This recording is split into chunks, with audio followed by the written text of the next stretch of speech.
જય દ્વારકાધીશ ખેડૂત મિત્રો, આજે આપણે પાલનપુર તાલુકાના ગોળા ગામે આવ્યા છીએ. ગોળા ગામના ખેડૂત છે. તમારું નામ? રાજેશ કુમાર ધનાભાઈ પ્રજાપતિ, ગામ ગોળા, તાલુકો પાલનપુર, તમારો મોબાઈલ જિલ્લો નંબર? બનાસકાંઠા. Mobile number 9146888302.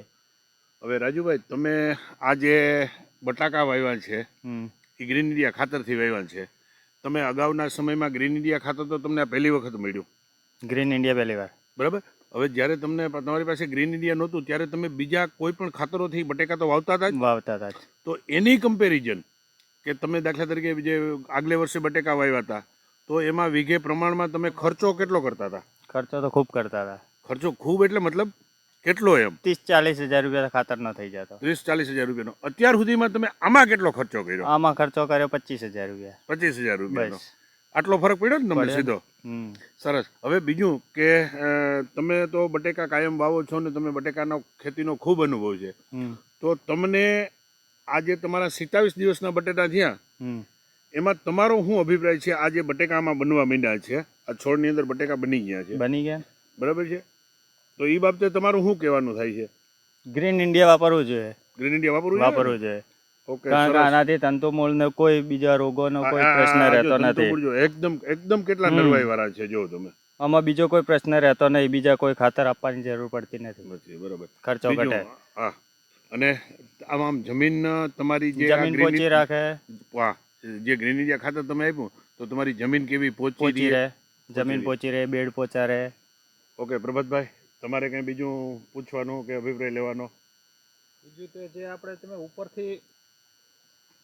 ઉપરથી તમે આમાં જે સ્પ્રે મારેલો ખરા કોઈ? ના, અત્યાર સુધી કોઈ માર્યો નથી. ગ્રીન ઇન્ડિયાનો કોઈ? ગ્રીન ઇન્ડિયાનો મારવાનો છે. હા, એ પલારેલું તમે ખરું? પલાળેલું કમ્પ્લીટ. કેવી રીતે પલારેલું? એ પણ 50 લીટર પાણી, એક બેગ અને 2 કિલો ગોળ, પછી દેશી ગાયનું મૂતર.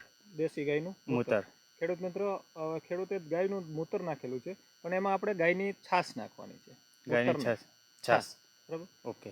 ને એ ઉપર તમે હજી એક સ્પ્રે નથી કર્યો? ના, હજી સુધી 27 દિવસમાં એક સ્પ્રે નહીં. હજી એક સ્પ્રે નથી. એક સ્પ્રે નહીં. ખાલી આ ગ્રીન ઇન્ડિયા ખાતર તમે જે આપેલું છે પાયામાં નીચે આપે. તો તમે કેટલા પ્રમાણમાં આપેલું હતું? એ 50 કટ્ટામાં આપી 30 બેગ. 30 બેગ આપેલી. એટલે એક વીઘે 3 બેગ આપેલી. 3 બેગ. ઓકે. તમારું જે 3 બેગ નો થાય, એક વીઘે 10 બેગ. 10. એટલે કેટલી 30 નાખી? હા, કેટલા વીઘાનું આવે? બીજી ઉપર નાખી.